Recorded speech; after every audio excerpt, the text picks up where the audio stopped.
There we is. We're live. Hello. We're live once again. We missed last week. That's okay. You can miss a week every now and then with a migraine. It's allowable.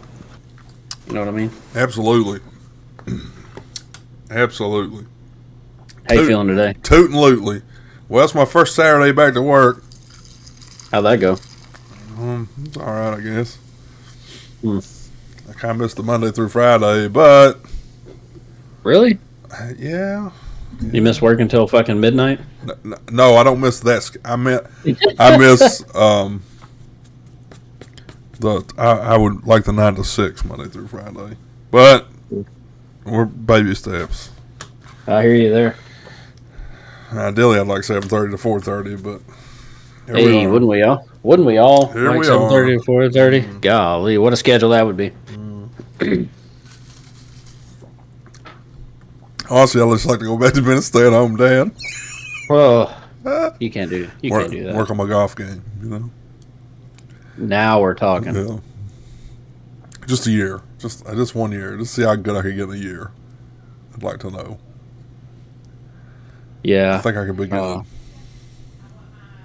You think you could, or you know? I mean, I know I could. I just don't know. Like, I don't know how good I could be. Yeah, that's always the question, isn't it? Yeah.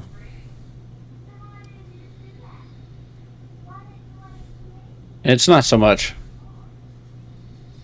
how good, but it's how well would your good translate. Like, Yeah. is the tour ready for a heavyset guy with a gray beard and long hair? I wouldn't be heavy set by then. Not a chance in hell. Sure you would. You'd have to. It's part of the gig. No. What's in the box? What's in the box? Game camera for deer hunting. One of my biggest pet peeves last year in the game hunting world was having to replace the batteries in the damn cameras. So that when you don't? Nope, solar powered. Well, look at you. Wizardry. Wizardry. I got a one of the guys that I work with is one of the guys I'm working with is building me a new stand. Like, it's made of plywood with the steps and a floor, like a real deer stand. Mm-hmm. I'm not like, I enjoy manly things, right? Yeah. But you're never gonna you're never like, okay, I'll finish the story. Remind me to finish the story after this story. My first deer hunt ever. I was a junior in high school. And the girl that I was dating at the time, her dad had this fucking huge hunting camp. So he takes me out, and with her, he brought both of us, and we're hunting this evening, and this guy shot a deer and it ran off. And they were in a hunting camp, so, everybody helps find the deer, right?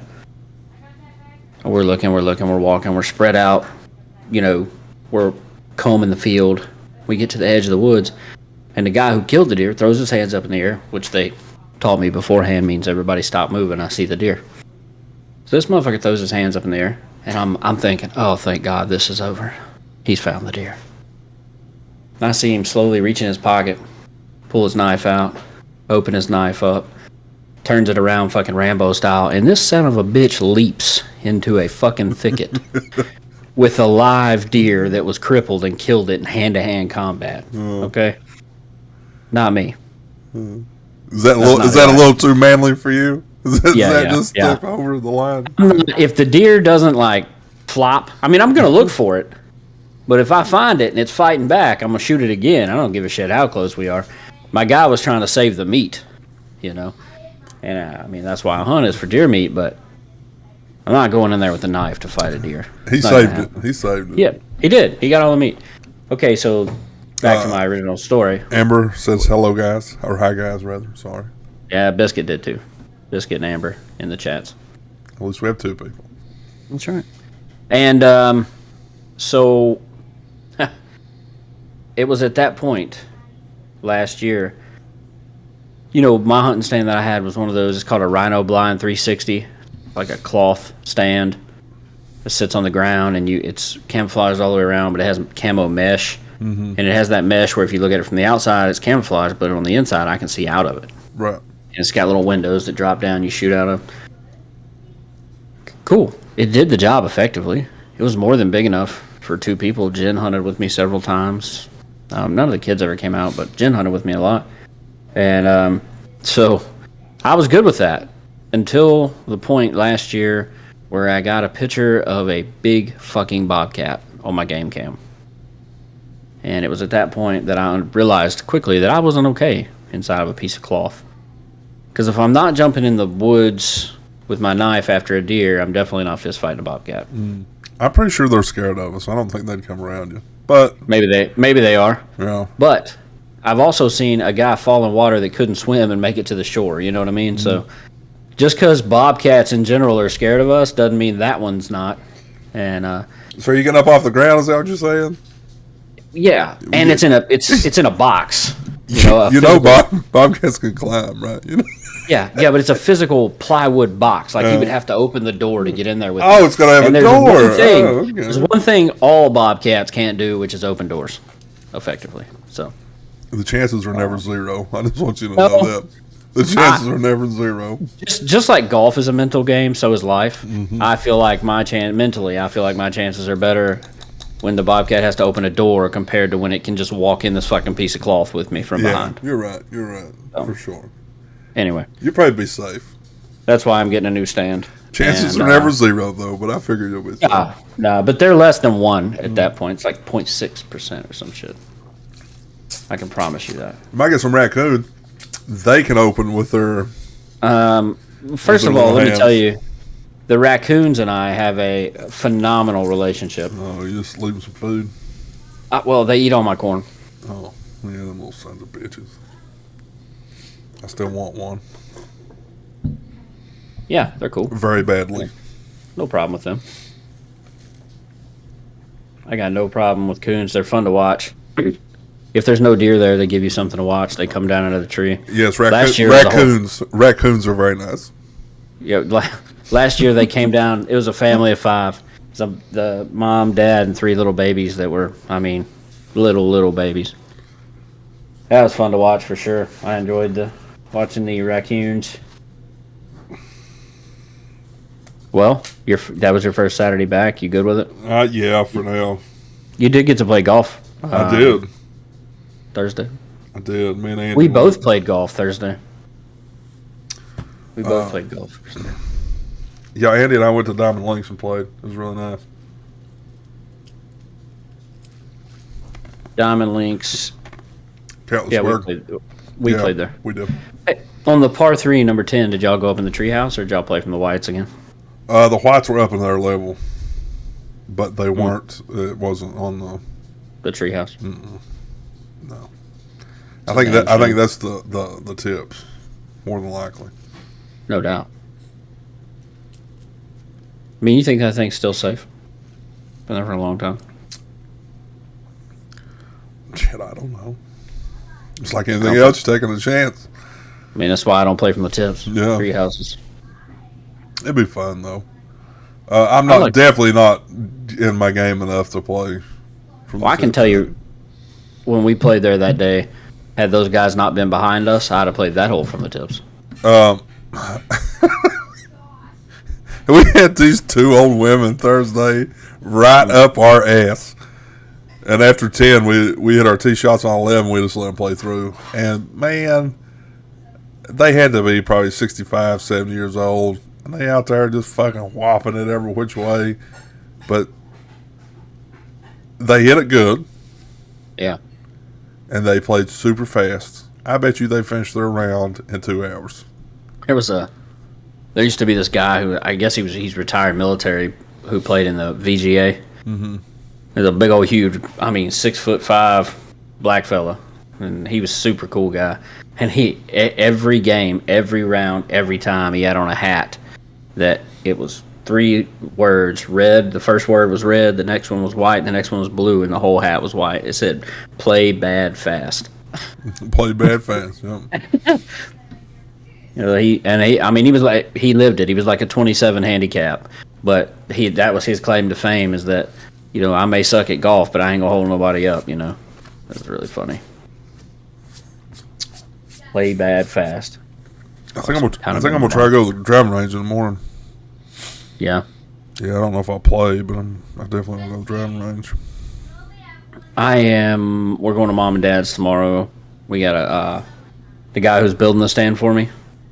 Was Josh, one of my new mechanics at work, and then him and his wife, me and Jen, the kids are going to mom and dad's, and we're gonna him and I are gonna go out there and scout out kind of where the stand should be, based off where I hunted last year, combined to where's the closest spot to that would take the least amount of physical labor to get the stand in and up, as he's built it at his house. Super nice.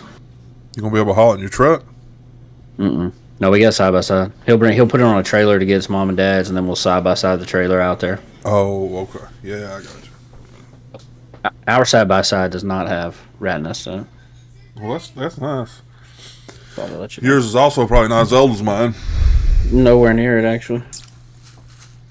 Probably is fucking 15 years old. Mine is a 22 model. No, it's not. It's a 21. I think mine's an 07 or an 08. Boom. Yeah. I myself am an 83 model. yeah. I feel like I got a couple rat's nests in my knees. Yeah, I think mine's in my stomach, but we're good. Well, I played golf Thursday as well. I played at we have a men's golf association. It's like a club inside the club. That sounds stupid to say. Yeah. But they put on a 9-hole scramble every Thursday night at 5:30. It's a 4-man scramble. We played a Florida scramble, which I'd never heard of. But whatever. Didn't play good. I personally played good. The group didn't mesh. Best way to put it. But I had fun. And then before that, before we played the scramble, I played 9 holes just straight up golf by myself, and I played good there. I feel it coming back, man. It's coming back. Yeah. I knew it would. I knew it wouldn't take you long, man. I mean, you've been in and around golf your whole life, so I knew it wouldn't take long for it to come back. It feels so good too. I'm gonna try to play every fucking Thursday. Maybe every Sunday. I don't know. Depending on who I get to go. Zeph wants to go, but I don't know if I want to go that old fuck. Is that the guy that lives down the hill? Yeah. There ain't no danger of him ever watching this, so. Never know. Is he your Facebook friend? No. You're safe though.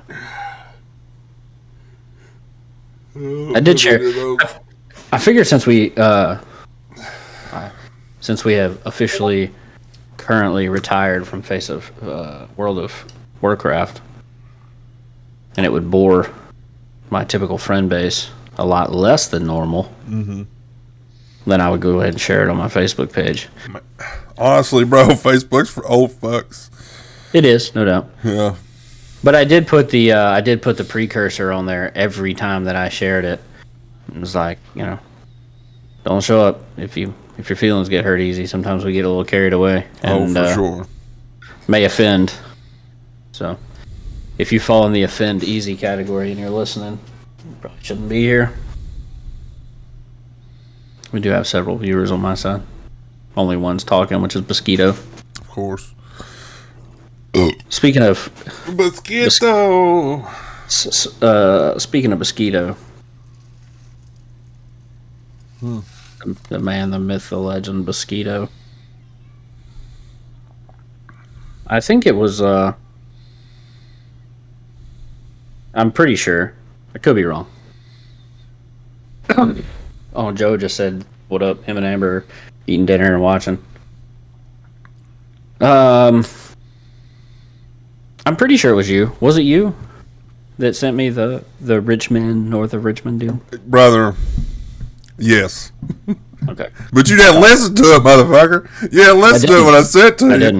I didn't. And then it blew up. And then it blew up. Exploded. Yeah. What? I mean, I feel like it doesn't need an explanation. It does. But the thing that cracks me up the most about this fucking song is I was walking through the house the other day, and you know, Mima likes to watch the old Fox News. It popped up. It was on Fox News. Yeah. Big rat wing, you know. Right. They're using it as their anthem, but that's not what it means. No, that's what it, you know, because I was watching it the other night. I mean, first of all, you know, just like everything that happens in the world, you know, he has risen to fame so quick, so everybody out there is trying to get make a buck off of him. Yeah. So now, if you search Oliver Anthony on TikTok, there's like 8,000 accounts, so you kind of have to thumb through to figure out which one's the real one, you know. Yeah. But he's got 1.4 million followers and 3.9 million likes, and that was in roughly about 6 days. Yeah, and the Richmond, north of Richmond video has 8.3 million views. Is that the one from Radio West Virginia? Because that's the one that was the one that first came out. That's the original. This is the one on his page. Radio WV is the one that originally released it. Mm-hmm. Let's see how many it has since I'm actively on it here.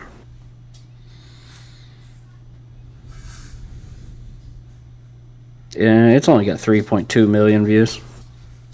Well, you add that to the how many was the other one? Well, together that's 11.7 million. Yeah. I don't think I've done anything 11.7 million times in my life. But it's funny. That's one of the things that I was going to tell you today. Was it was funny to me that, and this is where people could get offended here. So, if you're watching and you got strong political feelings, now's the time to go back to Breaking Bad or whatever you were watching before you clicked over. But because that's what I was watching, that's why I said that for the 800,000th time. Good damn show. But it's funny too that the Fox News has grabbed onto it, and this all started for me this week. It's funny. It's been a very political week for me, unfortunately. But I was taking Cowrie to school at fucking 5:40 in the morning because she has color guard practice at 6 a.m. And she's a freshman in high school, and she was like, "Hey, she's like, are you keeping up with this whole Donald Trump thing?" I said, I mean, if you turn on the TV, you're keeping up with it. Which piece of it are you referring to? And she was like, he's got like 40-something indictments against him. I said, oh, okay. I said, when did you start paying attention to the Donald Trump thing? You know? when did you find Polititalk? You know? And anyway, she informed me that her civics teacher turned on CNN News for like the last 10 minutes of class or something the other day. I said, all right, well, you may not know this, and now's the time. First lesson of politics from your old man here. Any news that is broadcast as news on TV is a lie in today's world. They take little pieces of truth and put their opinion over it.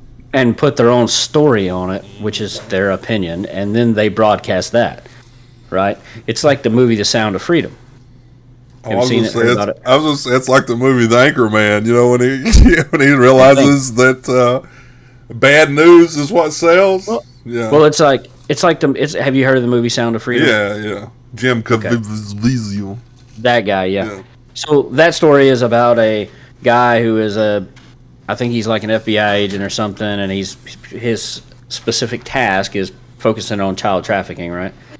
And then he figures out there's this child trafficking ring. This is in the movie. He figures out there's a child trafficking ring, and he personally goes by himself into the jungles of Colombia and takes down this child trafficking ring and saves all these kids. And, you know, they interviewed him, and he's like, I mean, I guess the cover of the story is correct. That was my job, and that was my focus, but I sure as hell didn't go into the Colombian jungle by myself and go after all this stuff, you know. And that's when they say based upon a true story. So the news on TV is based upon a true story, right? It's never true. No. So I was telling her that. I was like, look, babe, you got to do the research on your own. You got to form your own opinions. If you watch CNN, you're going to get real far Democrat. If you watch Fox News or whoever, you're going to get real far Republican.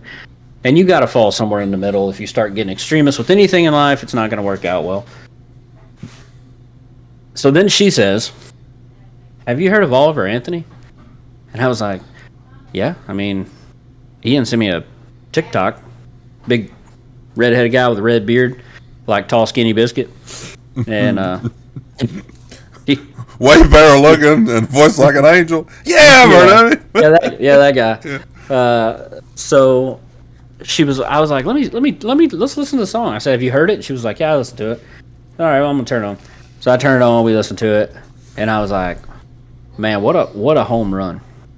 And everybody has their own little piece of whatever that they grab onto. And that's, song, you know what I mean? Yeah. Well, of anything you're dealing with, but yeah, for that song.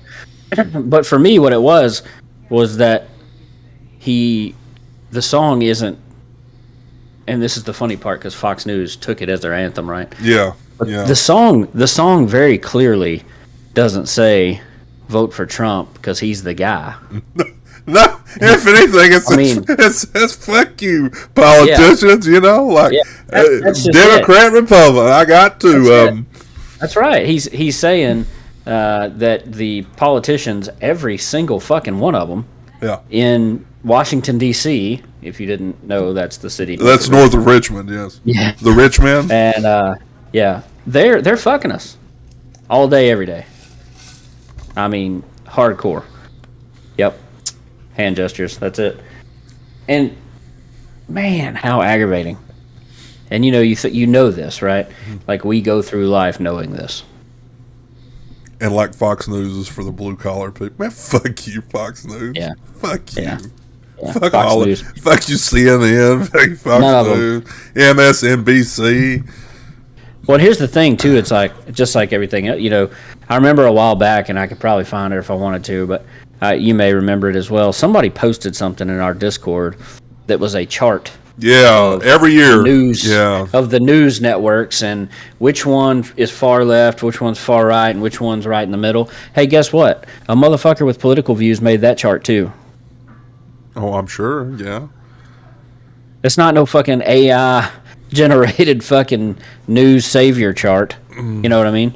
There's a guy who put his favorite news channel right in the fucking middle and then put the ones he hated on the outsides and then the ones that were right some of the times in the middle on the sides. Unfortunately, there will be no unbiased opinion in that.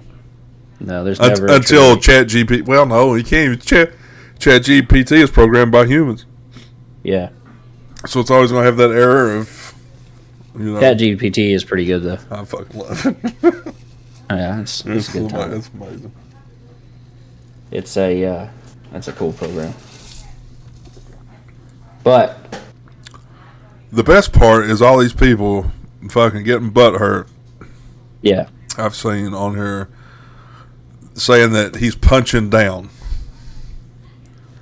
to the poor people. He's punching down. Instead of, that's what they're saying. He's punching down. So, he's attacking poor people. No, he's not at all. He's saying, and this is, I can't speak for him. Okay, so sure. I'm not going to say this is what he's saying because I don't know. But the way I took it, and when you grow up in an area like I have, yep, and like he has, I was looking at some of the county that he lives in, Virginia. Yeah, the county he lives in has 23,000 people, and of those 23,000 people, like 9,000 of them are on some kind of federal aid. Yeah. Okay. I've seen it all my life. I've been on food stamps. I've received SNAP benefits. Same. And you know what? For the people that need it, and for the people that it's temporary for, that's what it's meant for. Is for temporary relief to get you back on while you're getting back on your feet. Right. But you have people, just like in anything else, that abuse the system. Yep. And unfortunately, in some parts of the country, the abuse of the system is prevalent and a lot more common. Yep. For instance, And in my part of the country, that's everywhere. you've got people that I can remember that people on food stamps, and I say people that not everybody on food stamps. Okay, I'm going to make that clear. It's not everybody that was on food stamps did this, but there were people that would go to the supermarket and buy 24 packs of soda on their food stamps, and that's all they would buy. Sure. Right? Well, when you're fucking the system, you can do that. And you know what they did? Just go back and sell them. They took those to the pawn shop and sold them for like $2.50 a piece, maybe less. And then the pawn shop would turn around and sell it to the public for, whatever. And then this way, they could turn those federal benefits that they were receiving that was, only usable on food items. Food. They would turn that into money. Yeah. So that they could go gambling or buy drugs or whatever the case may be. There's a lot. Just like you, we've been on food stamps before. And, I was thankful to have the assistance because otherwise we wouldn't have eaten. But at the same time, I was raised to know that was temporary. Mm-hmm. My immediate goal in life just became get my family to a point where we didn't need this assistance, right? And that's what he's saying is that, hey, if you're out here using the food stamp system for stuff that it wasn't meant for, then fuck you, you're the problem. Yeah. I believe that's what he's saying. That's what I felt like he was saying, for sure. So just to I'll read the lyrics to the song. It says, I've been selling my soul, working all day, overtime hours for bullshit pay. So I can sit out here and waste my life away, drag back home, and drown my troubles away. Cheers. Yeah. It's a damn shame what the world's gotten to for people like me and people like you. Wish I could just wake up and it not be true, but it is. Oh, it is. Living in the new world with an old soul. These rich men north of Richmond, Lord knows they all just want to have total control, want to know what you think, want to know what you do, and they don't think you know, but I know that you do. Because your dollar ain't shit, and it's taxed to no end because of the rich men north of Richmond. So that's like the chorus portion of it. Yeah. And both just for everybody's knowledge, yeah. Republicans and Democrats both have control over taxes. Yeah, without a doubt.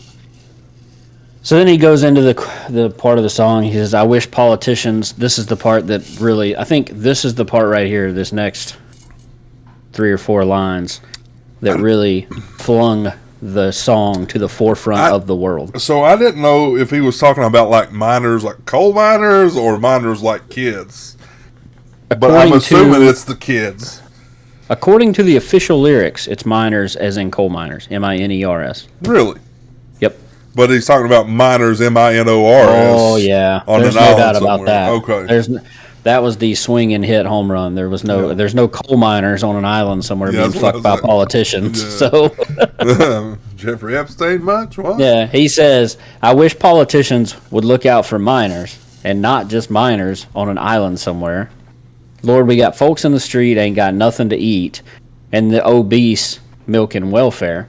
So last night, the one that I really got. Well, last night I watched probably fucking 600 videos on the couch of podcasts like us who did blind reactions to this thing like 3 weeks ago when it first came out, and every time their eyes right there was like, whoa.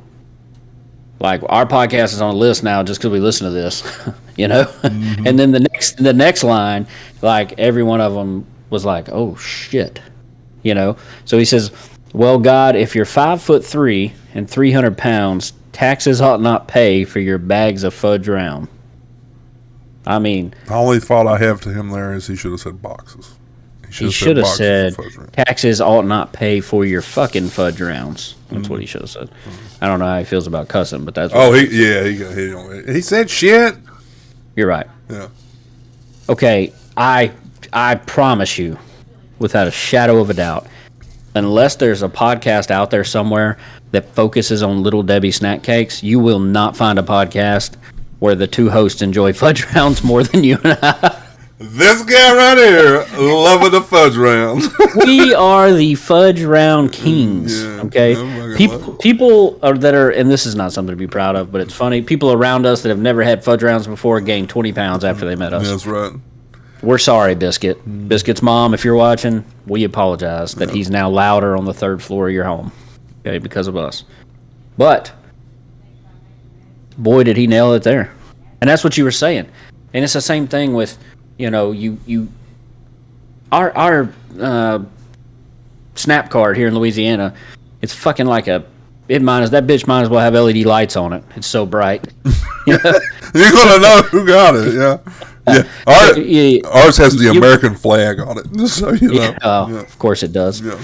So, you be standing in line at the grocery store, and you see a couple in front of you that's dressed nice and got a BMW keys hanging out their pocket, and they're buying 10 packs of ribeyes, and they pull out that old flashing LED Snap card and hit it, and you're like, what the fuck? There's 100% people taking advantage of the system. You're the problem, man. Mm-hmm. And people out there are saying, well, the government's fucking me, so I'm gonna fuck them back. Who do you think's funding the SNAP program in your local area? It ain't these guys right here that's working every day. Sure ain't the motherfuckers. It sure's not. Since we're talking about it, it's not the fucking rich men north of Richmond.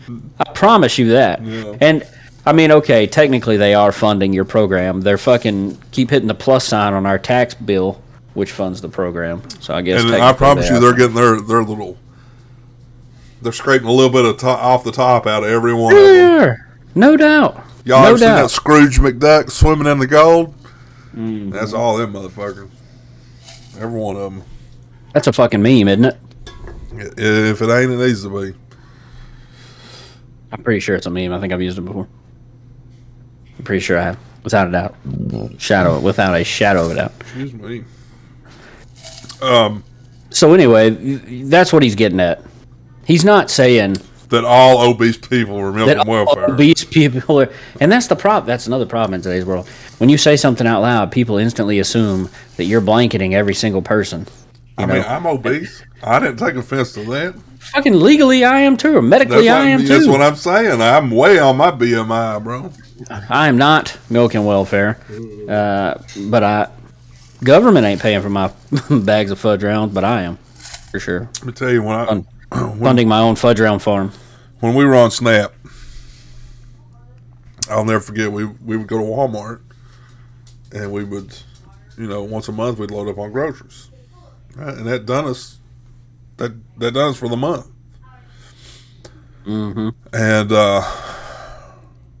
there was this one lady at Walmart, one of the cashiers, that she was so nice to us. Right? Yeah. And then as soon as that Snap card come out, it's like, oh no, whole different world. She's a complete cunt, just immediately. Yeah, because she was blanketing. Yeah. That's why they say you can't judge a book by its cover. It's just, man, let me quick before we finish the lyrics of the song here. A quick can't judge a book by its cover story. When I got out of the military, I came home. My dad hired me as a sales rep for selling cars. We sold Chevrolets in Minden, Louisiana. If you don't know, Minden is maybe twice the size of your town. I mean, it's a little town, right? Yeah. Fucking small. And I was fairly new, really just far enough out of training to be taking customers, but not confident enough yet to go get a customer, Mm-hmm. And these two ladies walked up on the parking lot out there. We're looking at, at the time, a $40,000 truck, which back then was top of the line. And I'm not even kidding you, dude. They both had cut-off blue jean shorts on, and cut off flannel shirts, and look like, I mean, they look like they hadn't seen the light of day in years. Hair all messed up, shirts were dirty, and the senior sales rep was like kind of joking with me. He was like, well, there's you a good opportunity to learn how to take a customer, kid. Get out there and sell them one, and kind of chuckled like they can't buy shit, Right. So I did, because that's what I had to do when you're the rookie. Sometimes you just got to do things you don't want to do. I go out there and introduce myself to him, and she's like, hey, we really like this truck, but we want it in that green. Obviously, this is back in 2009, so obviously way pre-COVID. And I said, well, ma'am, just because I don't have it in green doesn't mean I can't get it here in green. I said, there's probably a green one at every dealership around here. And she said, oh, yeah, there is. I've looked at 3 of them today, but nobody would come out and talk to me. So I left. I said, well, look, I'm talking to you.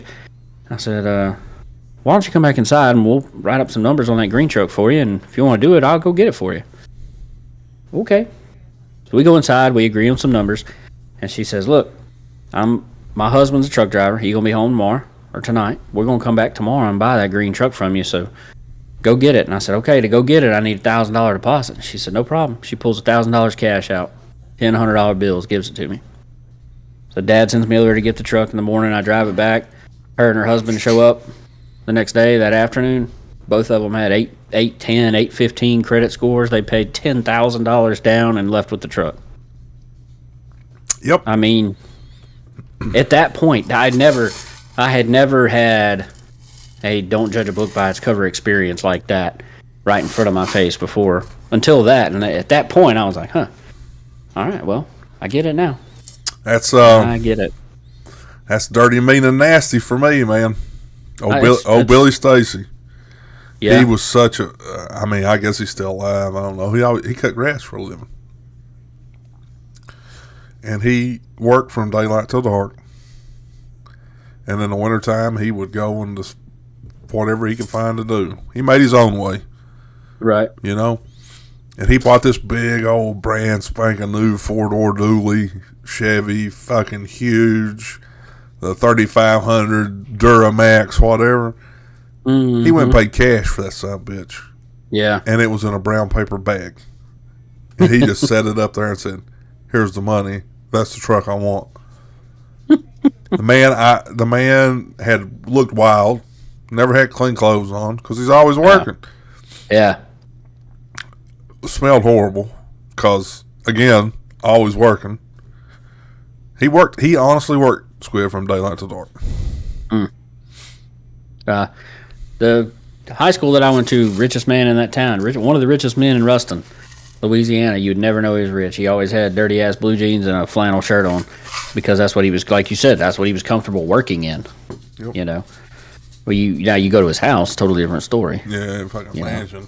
Yeah, but during the day, the guy's driving a nicer company truck, and asphalt all over his jeans and boots and shirt, and okay, maybe he's the job supervisor or whatever, but definitely not a millionaire. And then you figure out who he is, and you're like, oh shit, definitely wouldn't have guessed that. So it happens everywhere. Can't judge a book by its cover. No, sir. So again, back to the lyrics there to finish those up. When he says the obese milk and welfare, he's not saying all obese. Neither are we. He's just generalizing. Right? Yeah, that's all he's doing. He's not. And that's another thing. That's what they were saying about him punching down. He's not punching people down. on welfare. Nope. There's people that need it, and there's people that's on it that needs it, and there's people that's on it that are milking it. Yep. Yeah, I saw a meme a long time ago that said there's 2 types of people in this world, and you figure out which one you are when you get knocked down. There's only 2 after that. Once you get knocked down, you only have 2 choices. You can play the victim, or you can get up and prove the motherfucker that knocked you down wrong. Mm-hmm. That's it. And the people that he's talking about, the obese that are milking the welfare, it doesn't really even have anything to do with obese people. What he means is you're obese to society. You're a weight on society because you're the fucking problem. I never That's thought what of he that. means. Yeah, hell yeah. Yeah. You're the one weighing down society. Yeah, hell yeah. Has nothing to do with fat people. Clip that, somebody. Chris just joined the channel. What up, Chris? Send that to fucking Oliver Anthony. Maybe that's what he meant and didn't even know it. Very true.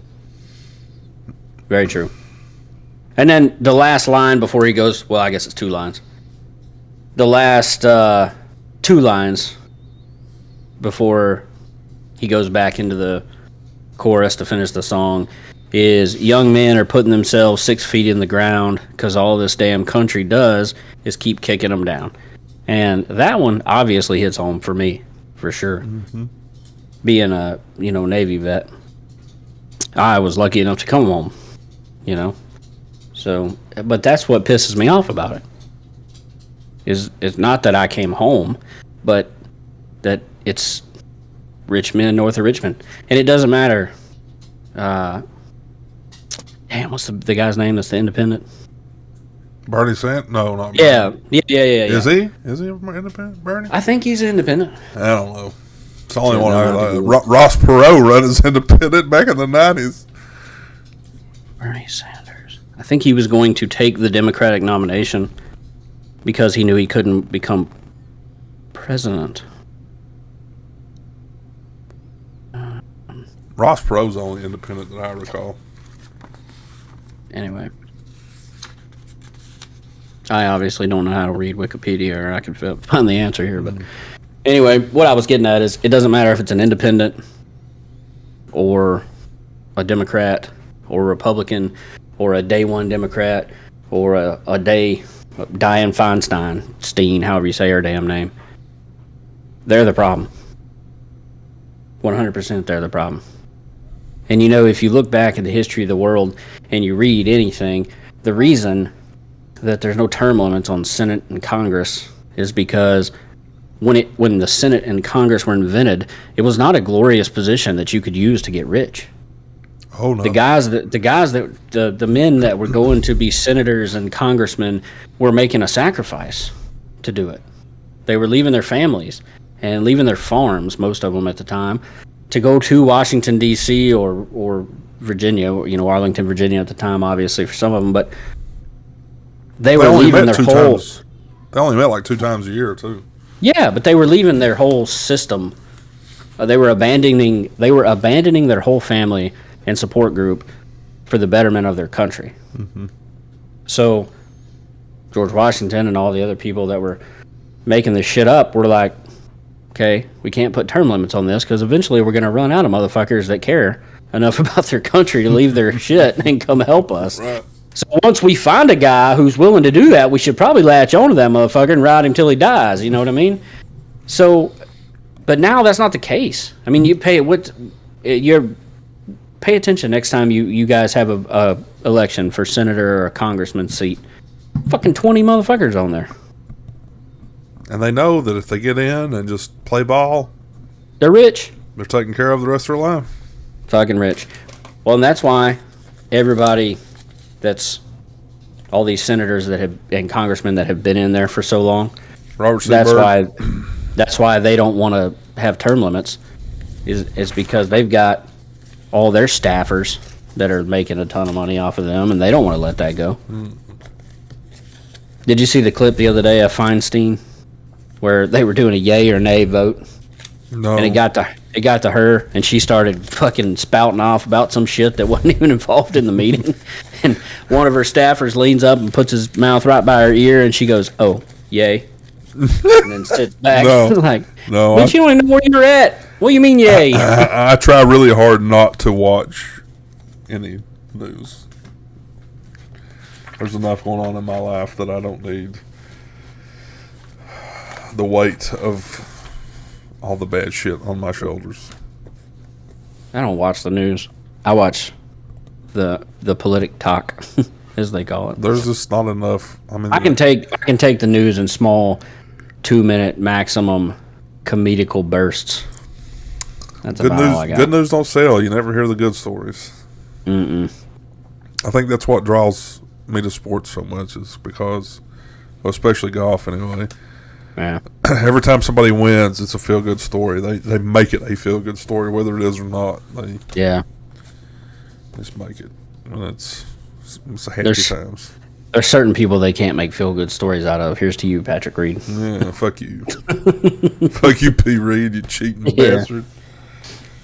P. Reed's the kind of guy you don't even want in your Sunday money game. No. I think if I ever saw that guy, I'd probably just fucking spit on him, honestly. Yeah, I would swing at him. I think disgrace to the game, 100%. No doubt. Disgrace to the game. It's funny. You talking about the song made me think. The CNN story should have been. I mean, the Fox News story. Instead of taking it as their anthem, they should have been doing a story about how, this guy has turned down all this money. Yeah, like $8 million. Millions. I mean, that's just the one offer, I'm sure. Mm-hmm. He is. He doesn't want to be signed. He doesn't want to sign some big touring record deal and shit. He just making music, bro. That's all he's doing. I know, and he even had a. Siren, you have an opinion on it? Go lay down. Let's see. See if I can find it.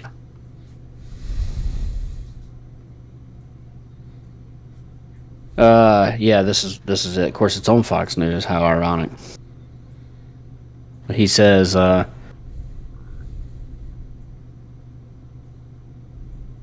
that's loud. Turn that shit down. Oh, where's the damn quote?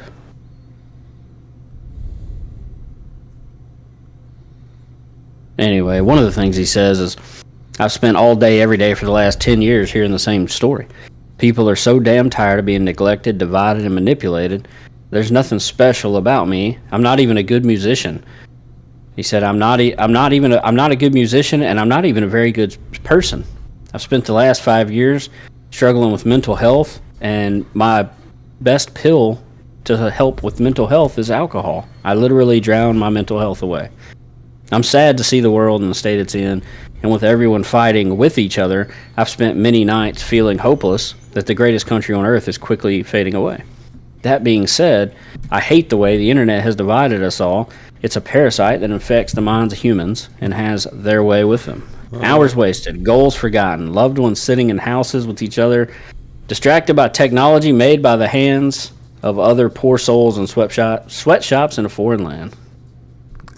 I know that we've had this talk, and I've said this, that the internet is one of the greatest inventions of the world, but it's also the downfall of this of this. Not America; it's just the downfall of the world. Too many people with too many voices and too many opinions. Yeah. This is the quote about the $8 million. He said, people in the music industry give me blank stares when I tell them I don't want their $8 million offer. No. I don't want 6 tour buses, 15 tractor trailers, and a jet. I don't want to play stadium shows. I don't want to be in the spotlight. I wrote the music I wrote because I was suffering with mental health and depression. These songs have connected with millions of people on such a deep level because they're being sung by someone who feels the words in the very moment they were being sung. There's no editing, there's no agents, there's no bullshit. Just some redheaded idiot and his guitar. The style of music that we should have never gotten away from in the first place. That was where he was saying that turned down $8 million and doesn't want to do stadium shows. Which is good for him. Man, I remember back in the day, 2010-ish, whenever Jason Aldean got real big. Mm-hmm. That whole Texas country music scene was really coming around, and them sons of bitches tried to kill Jason Aldean for going mainstream. I don't think anybody there would try to kill him, but I just I don't. He said he's struggling with mental health and stuff. Could you imagine having to be in front of that many people all the time? Yeah. No, there's no way. I mean, he would end up killing himself probably. I mean, and the thing about it is, man, is in today's world, there's not a single person alive in today's world that's not struggling with mental health. Everybody out there is struggling with mental health. That's why they always say, be careful what you say to somebody or how you react to what people say, because you never know what battle they're going through. Absolutely. Absolutely. So everybody out there is going through some mental health battles. The difference is that some of us are conditioned to handle them a little bit better than others, and it doesn't make those people better than others or worse than others. It just is what it is. Yep. And some people need medicine to help. Some people choose alcohol to help, and some people just keep walking. You know. Some people go on a rampage and kill people. Yeah, it's a bad deal. Bad deal. What you were talking about the internet being the best invention and the downfall of mankind as well. It is. Does Claire have perfume? I don't think so. Maybe. So we've Lila has gotten onto this kick of Bath and Body Works body sprays, and that's perfume to her. Yeah, it is. She's not getting bottles of Gucci. This is perfume, and I'm not even kidding you, man. Every time I open her bedroom door, if there was glitter flying around, I would think it's a strip club. That's what it smells like in there. Oh man, that's what I'm talking about. I'm like, every time I'm like, so the last couple of weeks I've really honed in on saying, baby, perfume is a couple squirts on the neck, maybe on the wrist before you head out the door. That's it. It's not a cover-up spray, you know. You still gotta wash your ass, baby. It's not Febreze, and but she doesn't care. I've been on her ass about it, and just a minute ago I opened her door and I was like, God bless, Lila, I told you about the perfume, man. You gotta cut that shit out. She was like, Dad, Siren farted, and I couldn't do it. I couldn't take it. I was like, just leave then. Come in here and get the Febreze or something, man. Don't use the cucumber melon scented sweet pea. Yeah. Damn. So then I came in here and I sat down. This is how my brain works. Whenever there's a problem, I try to figure out where the problem came from and maybe can I fix it, right? And I asked Jennifer, I said, did you have perfume as a kid? And she said, no. I said, I didn't have cologne as a kid. I mean, I knew my dad wore it because he wore Brute, didn't he? Yeah, I'm sure. Every dad back then did. But the thing was, I knew men just didn't fucking smell cologne-y. You know? So I knew he wore it, but I didn't know where to get it, or I damn sure didn't want to smell like that. That's what my dad smelled like, you know? So, no big deal. Never had cologne until I was probably going into junior high or some shit. Had my first dance, and my dad was like, here, you'll need some of this, you know? Well, Stetson Black. Yeah, that's probably what I first wore. So I was like, okay, so why does Lila want perfume? How the fuck she even know what perfume is? The fucking internet. 2 older sisters, bro. Oh, it's the fucking internet, man. Of course she has 2 older sisters, but it's the TikTok. They're on there doing reviews of, God, his fucking paws are huge. Hi. He's like, why are you holding me like this, Dad? He's so sweet, man. He just loves to be held. It looks like he's asleep. He's about to go sleep. Oh, yeah, there he goes. He's out. He is out. Man down. So, anyway, that's, it's the same thing, though.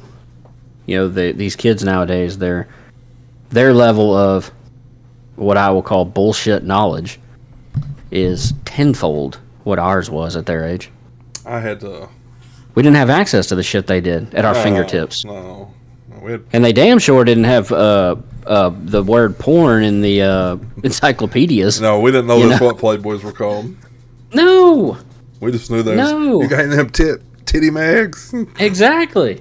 Yeah. It wasn't. I don't even know how old I was the first time I saw a Playboy, but I do know. I without a doubt know it was the Pamela Anderson edition. I was about 4. Yeah, I don't know how old me and my old buddy Trevor, we used to get in Uncle Greg's. He just had him in his bathroom. We just go in there and start looking through them. Oh yeah, those were the good old days. Those were the good old days. I may have been 5, probably 5. Jen says if my first episode was the Pamela Anderson one, then I was like 7. That's what she says. Oh, Pamela Anderson's first one was like probably sometime mid to late 90s. I mean, mid 90s. I was like 7 to 9 years old. 90s when I was 7. So yeah, I mean that's not far off.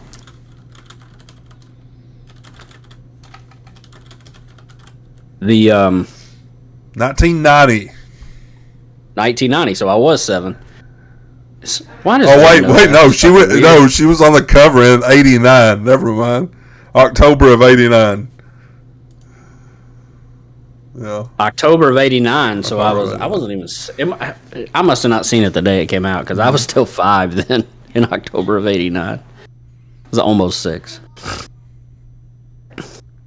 But and just in case my mom's watching, to clear my dad from the record, it was not at our house. I bet it wasn't. It wasn't. Well, not at my house. Well, I'm not calling anybody out because when it goes on the internet, it is there, son. Well, I just threw Uncle Greg under the bus. I'm not calling anybody out under any circumstance. I'm just saying it was not at my house. Well, Uncle Greg, if you're watching or ever see this, my bad, Greg. Yeah. Maybe that's why Uncle Greg still hits Persimmon Woods, because that's what they played in the Playboy days, and he can't give that up. Yeah, he probably played with Hugh Hefner back in the day. I owe Uncle Greg one for being such a shitty boss. So there you go, Greg. I got you back. Got him. Oh man. Payback's no, bitch. That's what I was all fired up about last night. And it's, I've been in.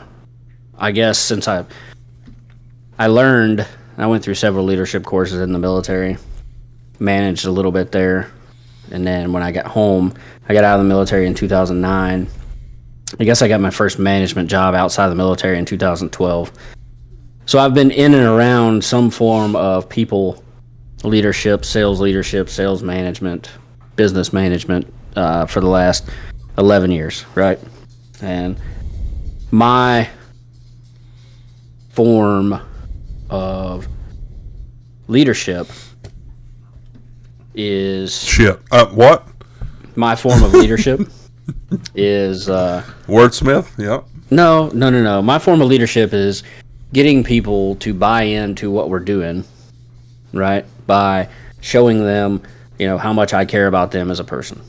And it's also a downfall because there's a very easy line to cross there, right?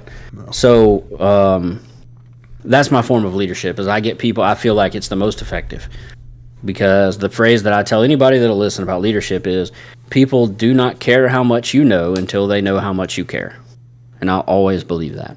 No one gives a shit about your knowledge until they know that you care about them and are willing to be involved with them, right? Go to bat for them. Yeah, so I know that form of leadership works without a shadow of a doubt. And here we are, all these young men and women, 18 to whatever years old, coming out of high school with all this fire lit under their ass to go join the military and defend this country, and there ain't a fucking leader up there that cares about them at all, under any circumstance ever given. Since about, I don't know, I would say sometime mid 70s to mid 80s is when the government stopped giving a shit about the people and started profiting off the people. Hardcore. Not like 10, 20 bucks, like millions. So that's why I was all fired up about last night was, that I personally dedicated 6 years of my life to defending the country. And while I, by no stretch of the imagination, I'm not Robert O'Neill, I didn't round the corner and see Bin Laden standing there. Didn't do anything of that nature, but it was, that's what had me all fired up last night. That was my soapbox issue for the day, was that Oliver Anthony guy hit the nail on the head with that song. I think so. And I'm glad that we talked about the song because it made me realize the new portion of it where you're talking about the obese. Mm-hmm. He's not talking. Just a reminder, if you tuned in late, he's not talking about fat people. He's talking about if you're fucking the system, you're a weight on society. This is what we believe that we just discovered. If you're fucking the system, if you're fucking the welfare system, you are such a heavy weight on society that socially, you're obese. You're fucking weighing us down. Cut that shit out. It's not what it was meant for. That's exactly right. It's meant to help people get back on their feet for a short amount of time, not 25 fucking years on federal benefits. So if the 7 people that are watching this would stop, no, I'm just kidding. Now, don't get me wrong. There are people out there that probably need to be on it For a long time. for a long Forever, time. maybe. Yeah, you're right. Absolutely. And you know what? I have absolutely zero issue of my tax dollars going to help that, and I will even give them money out of my pocket. No issue whatsoever. There are people out there that need our help, 100%. But there are people out there that will take advantage of that help and abuse the system. I know that we've gone over an hour, but I also, if you have another 10 minutes, I would like to also cover why we stepped away from WoW real fast. Fuck WoW. Okay. Yeah. I think it was a combination, right? Don't you? I don't think it was one thing. I don't have no time anymore. Yeah. I don't. I mean, look. I don't know. There's another phrase that I always use in business leadership, and it's real simple. It's if they wanted to, they would, right? So if we wanted to play WoW, we'd make time. Yeah, for sure. Okay. So don't ever believe when somebody tells you I don't have time for it, Ian, or oh man, I was gonna do that. I really wanted to. I didn't have time. No, fuck that. If you want to, you will. No. Right. So I think that we did lose the want. I did a long time ago. I believe that. And part of that was it's a different game. It's a different game. And I know it's funny. Jeff says the reason he doesn't play it's because it's the same game. You log on, you quest, you raid, you get gear, you log out. Okay. In that sense, it is. But you and I ran the guild together for 2 months short of 8 years.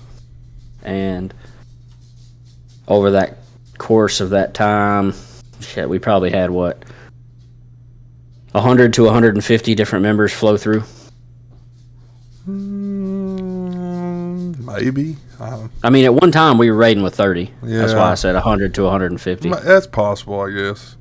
So the only ones that I give a shit about were still there at the end. So no doubt. But I'm just saying, we probably met and led 100 to 150 different people over the last 8 years. Let me rephrase that. Hold on. I'm sorry. There have people that have quit that I still give a shit about. There's quite a few that have quit that I still give a shit about. To the Felon family. Yeah. But that is, man, I tell you, when you work a full day, when you work a full 40-hour week, and you have to come home, I don't care how much you enjoy playing World of Warcraft, putting together a raid group, leading the raid group, and managing the guild is a job. Yeah. And so we worked 40 hours a week. We raided another 5 or 6. And then in order to keep our characters at the level we wanted to, we needed another 5 or 6 on top of that. So your job just went from 50 hours a week to, or 45 hours a week to 57 hours a week, just like that.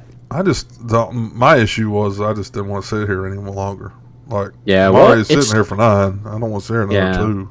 It's different for you because you work from home. Yeah. And especially when you were working the 12 to 9 shift, we started raiding at 8:30, so you literally would turn off the work computer, spin your chair a quarter swivel, and right back at it, Mm-hmm. And again, you were the leader of the thing with me, so you were moving from working on that PC to working on this PC.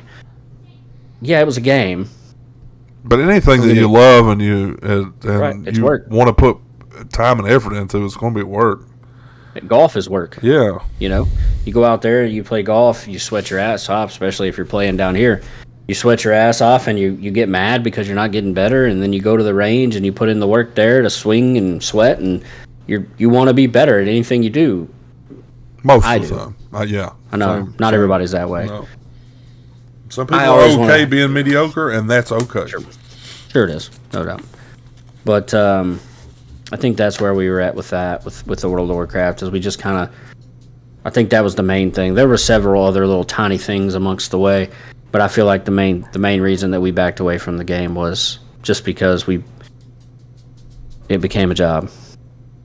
It really did. And then Moving forward, gaming, who knows what we'll do? I'm not stopping gaming. Not at all. I've been playing a shit ton of EA Sports PGA Tour. I need to get better at remembering to get in Discord when I'm playing. That way, if anybody wants to hop in and say hi, I'll be there. I played some Baldur's Gate 3 with Joe and Laz the other night. Well, don't let Jess play that with you. She'll be trying to fuck you. Well, I mean, that's the point, right? I don't know. I've never played the game. Apparently, there's a speed run for sex on that game. So. Oh, man. When do we start? I told Mike Murray I got the record for that. I can win in 2 minutes or less. Yeah. Well, just a friendly reminder. I think you're the one that actually taught me this, that even 2 inches is a lot at 100 miles an hour. That's right. Right. I think that was Cody Ducho, but I'll take credit. As you should. Yeah. Anytime Jack says, "Hey, did you do this?" Yes, ma'am, Hey. I did. This will probably be our last Saturday night episode for a long time. Why's that? Because college football and starts soon. Oh, yeah. And I work till 7, so. Yep. Yeah. Well, there's always Sunday. Yeah, no doubt. We'll do Sunday nights like there's we have been most Friday of the time. night. Yeah, football season's going to be busy. There's always Sunday. Yeah, no, we're going to keep doing it. There's no doubt about that. Cowrie's on color guard. She's at color guard practice right now, 5 to 9 on a Saturday night. Wow. Yeah. Girls like to twirl them flags. Yeah, they're doing all kinds of shit. She got a rifle over there. It's a fake one. I could show it, but let's not get banned for fake rifles. So Friday night is her games, and then Saturday is the LSU games, and then Sunday is the Saints games, and Lila's cheering on Saturdays. Yeah. Poor Jen, she's never going to get to go to LSU game. Well, we may just have to put this in the week, one day in the week. We'll figure it out. We'll do it Thursday night when we get home from golf, good and sauced. We'll figure it out for sure. It will be weekly, and for the 4 of you that care about watching, we will text you personally and give you an update of when we're going live. Yeah, just watch Discord, I guess. Yeah. All right, I guess we'll let the people go to bed. Yeah, I gotta get something to eat. Do some homework. I still actually have a project I need to do. Cheers, brother. Cheers. I love you. Love you too. Thank y'all for watching.